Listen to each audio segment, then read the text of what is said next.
নমস্কাৰ বন্ধু বান্ধৱীসকল, সকলোকে মই ইউটিউব চেনেল ষ্টাডি উইথ জিচুলৈ সকলোকে স্বাগতম জনাইছোঁ। আজি আলোচনা কৰিম Assam history MCQ কুৱেশ্যনৰ part 5।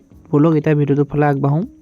First কুৱেশ্যনটো হৈছে আহোম আৰু মোগলৰ মাজত হোৱা শৰাইঘাটৰ যুদ্ধত আহোমৰ সেনাপতি কোন আছিল?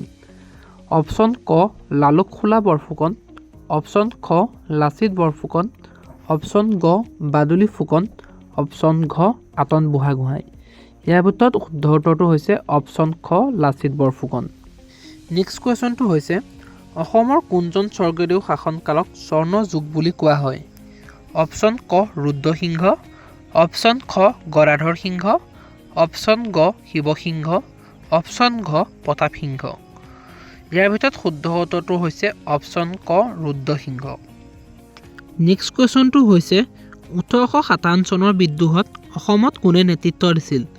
অপশ্যন ক পিয়লি ফুকন, অপশ্যন খ মণিৰাম দেৱান, অপশ্যন গ গমধৰ কোঁৱৰ, অপশ্যন ঘ জীউৰাম দুলীয়া বৰুৱা। ইয়াৰ ভিতৰত শুদ্ধ উত্তৰটো হৈছে মণিৰাম দেৱান। নেক্সট কুৱেশ্যনটো হৈছে জয়মতী কুঁৱৰীয়ে কোনজন ৰজাৰ দিনত আত্মবলিদান দিছিল? অপশ্যন ক গদাধৰ সিংহ, অপশ্যন খ লৰা ৰজা, অপশ্যন গ ৰাজেশ্বৰ সিংহ, অপশ্যন ঘ চক্ৰধ্বজ সিংহ। ইয়াৰ ভিতৰত শুদ্ধ উত্তৰটো হৈছে অপশ্যন খ লৰা ৰজা। আহোম আৰু মোগলৰ মাজৰ শেষ যুদ্ধখন কি আছিল?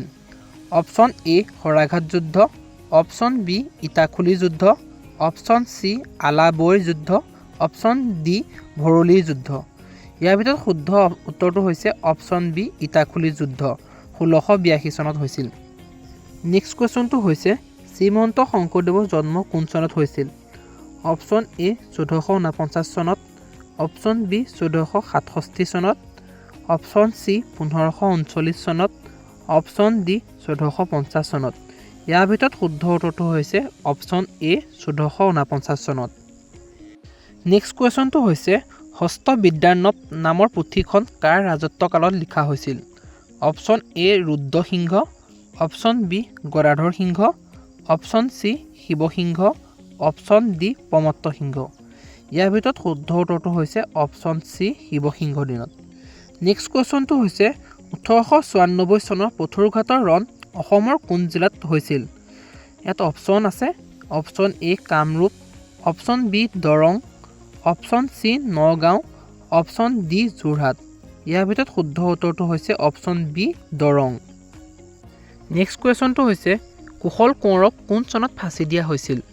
অপশ্যন এ 1942 চনত, অপশ্যন বি 1943 চনত, অপশ্যন চি 1941 চনত, অপশ্যন ডি 1944 চনত।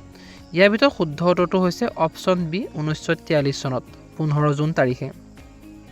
নেক্সট কুৱেশ্যনটো হৈছে অসমৰ প্ৰথমটো তেল শোধনাগাৰ ক'ত আৰু কেতিয়া স্থাপন কৰা হৈছিল?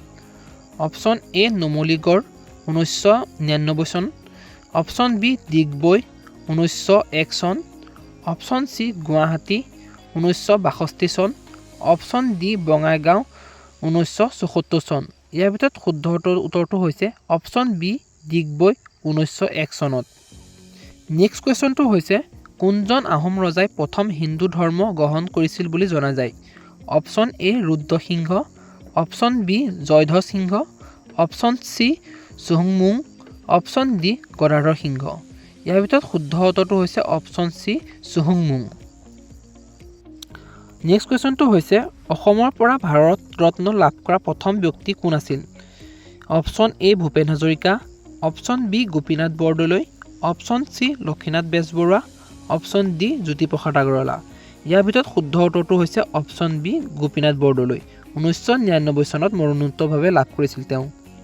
নেক্সট কুৱেশ্যনটো হৈছে কোনটো যুদ্ধৰ পিছত অসমত আহোম শাসনৰ সম্পূৰ্ণ পতন ঘটিছিল? অপশ্যন এ শৰাইঘাটৰ যুদ্ধ, অপশ্যন বি ঘিলাধাৰী যুদ্ধ, অপশ্যন চি মহগড়ৰ যুদ্ধ, অপশ্যন ডি ইটাখুলি যুদ্ধ। ইয়াৰ ভিতৰত শুদ্ধ উত্তৰটো হৈছে অপশ্যন চি মহগড়ৰ যুদ্ধ 1922 চনত। নেক্সট কুৱেশ্যনটো হৈছে অসমৰ আটাইতকৈ পুৰণি মঠ মন্দিৰসমূহৰ ভিতৰত অন্যতম হয়গ্ৰীৱ মাধৱ মন্দিৰ ক'ত অৱস্থিত? Option A Sivasagar, option B Hajo, option C Tezpur, option D উত্তৰ গুৱাহাটী। ইয়াৰ ভিতৰত শুদ্ধ উত্তৰটো হৈছে অপশ্যন বি হাজো।